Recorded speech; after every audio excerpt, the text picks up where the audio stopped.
नीति वचन अध्याय 3 5 से 6। तू अपनी समझ का सहारा न लेना, वरन संपूर्ण मन से यहोवा पर भरोसा रखना।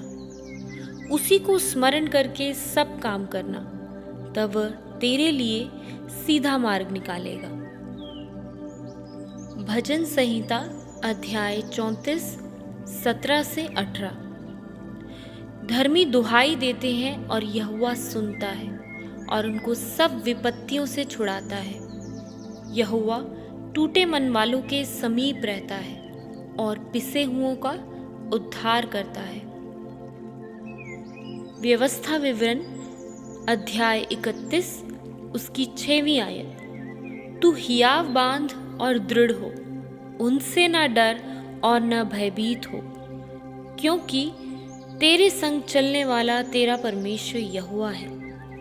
वह तुझको धोखा न देगा और न छोड़ेगा। यूहन्ना अध्याय 14 26 और 27।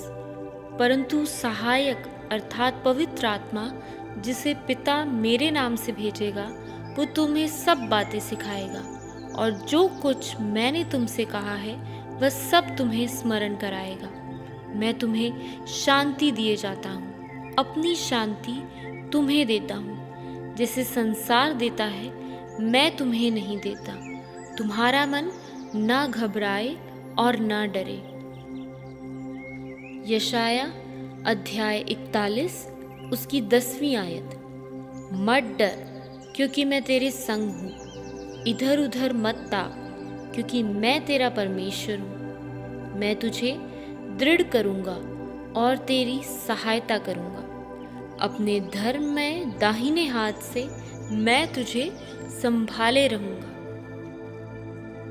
दूसरा कुरिन्थियों अध्याय 12 उसकी 9वीं और 10वीं आयत। और उसने मुझसे कहा, मेरा अनुग्रह तेरे लिए बहुत है, क्योंकि मेरी सामर्थ निर्बलता में सिद्ध होती है।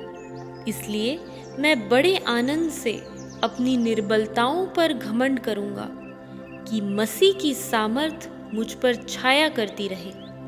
इस कारण मैं मसीह के लिए निर्बलताओं और निंदाओं में और दरिद्रता में और उपद्रवों में और संकटों में प्रसन्न हूँ, क्योंकि जब मैं निर्बल होता हूँ तभी बलवंत होता हूँ। इब्रानियों अध्याय 12 उसकी 1 से 3री आयत। इस कारण जबकि गवाहों का ऐसा बड़ा बादल हमको घेरे हुए है, तो आओ हर एक रोकने वाली वस्तु और उलझाने वाले पाप को दूर करके वह दौड़ जिसमें हमें दौड़ना है, धीरज से दौड़े और विश्वास के कर्ता और सिद्ध करने वाले यीशु की ओर ताकते रहें, जिसने उस आनंद के लिए जो उसके आगे धरा था लज्जा की कुछ चिंता न करके क्रूस का दुख सहा और सिंहासन पर परमेश्वर के दाहिने जा बैठा। इसलिए उस पर ध्यान करो, जिसने अपने विरोध में पापियों का इतना वाद विवाद सह लिया कि तुम निराश होकर हियाव न छोड़ दो। पहला पत्रस अध्याय 4 उसकी 12 और 13 आयत। हे प्रियो, जो दुख रूपी अग्नि तुम्हारे परखने के लिए तुम पर भड़की है, इससे यह समझकर अचंभा न करो कि कोई अनोखी बात तुम पर बीत रही है, पर जैसे जैसे मसीह के दुखों में सहभागी होते हो, आनंद करो, जिससे उसकी महिमा के प्रकट होते समय भी तुम आनंदित और मग्न हो। यहोशू अध्याय 1 उसकी 9वीं आयत। क्या मैंने तुझे आज्ञा नहीं दी? हियाव बांधकर दृढ़ हो जा, भय न खा और तेरा मन कच्चा न हो, क्योंकि जहाँ जहाँ तू जाएगा वहाँ वहाँ तेरा परमेश्वर यहोवा तेरे संग रहेगा। भजन संहिता अध्याय 37 उसकी 5वीं आयत।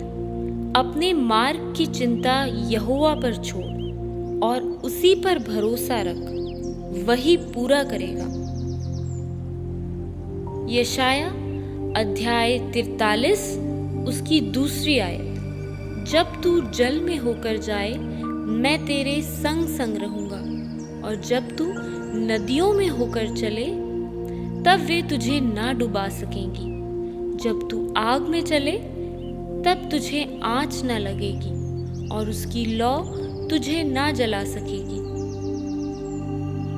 लूका अध्याय 17 उसकी 6वीं आयत। प्रभु ने कहा कि यदि तुम में राई के दाने के बराबर भी विश्वास होता, तो तुम इस तूत के पेड़ से कहते कि जड़ से उखड़कर समुद्र में लग जा, तो वह तुम्हारी मान लेता। इब्रानियों अध्याय 11 उसकी 1 आयत। अब विश्वास आशा की हुई वस्तुओं का निश्चय और अनदेखी वस्तुओं का प्रमाण है।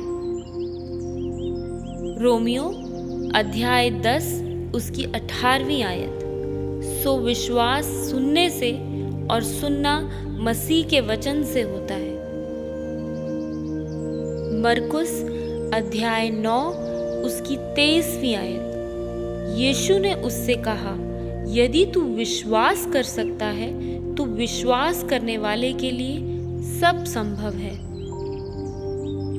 मत्ती अध्याय 21 उसकी 21वीं आयत। यीशु ने उनको उत्तर दिया, मैं तुमसे सच कहता हूँ, यदि तुम विश्वास रखो और संदेह न करो, तो न केवल यह करोगे जो इस अंजीर के पेड़ से किया गया है, परंतु यदि इस पहाड़ से भी कहोगे, उखड़ जा और समुद्र में जा पड़, तो यह हो जाएगा।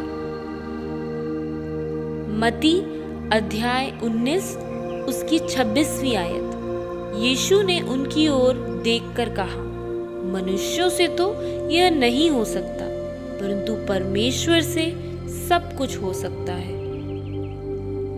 भजन संहिता अध्याय 20 उसकी 7वीं आयत। किसी को रथों का और किसी को घोड़ों का भरोसा है, परंतु हम तो अपने परमेश्वर यहोवा ही का नाम लेंगे। मरकुस अध्याय 11 उसकी 24वीं आयत।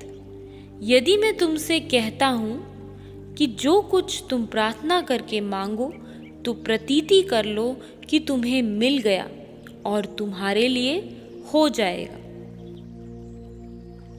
इब्रानियों अध्याय 11 उसका 6वां वचन।